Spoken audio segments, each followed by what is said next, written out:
মায়াবিনী এতিয়া গান হৈ থকা নাই আৰু মায়াবিনী এতিয়া প্ৰাৰ্থনা হৈ পৰিছে যদি সঁচাই প্ৰাৰ্থনা হয় আমি সঁচাই প্ৰাৰ্থনা বুলি ভাবিছোঁ তেনেহ'লে আমি সেই প্ৰাৰ্থনাটো অকল জুবিনদাৰ সমাধিস্থলত কিয় অকল আমি গাড়ীত বহি পেলাই গানটো শুনিলে নহ'ব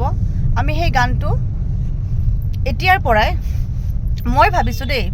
এতিয়াৰ পৰাই আমি স্কুলত কলেজত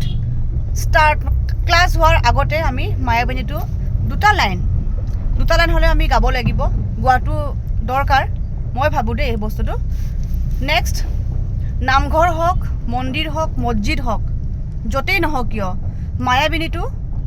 এবাৰ হ'লেও বুজিব লাগে কাৰণ কিয় সেইটো আমাৰ কাৰণে এতিয়া প্ৰাৰ্থনা মায়াবিনী একো গান নহয় এতিয়া প্ৰাৰ্থনা চ' সকলো নামঘৰ মছজিদ মন্দিৰ সকলোতে এবাৰ হ'লেও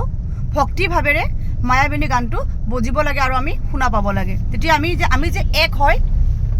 তেতিয়া আমি বিশ্বাস কৰিম যে হয় আমি এক হয় একতাৰ দোলেৰে আমাক দাদাই বান্ধি থৈ গৈছে আৰু আমি সদায় এনেকেই থাকিব পাৰিম আমি সদায়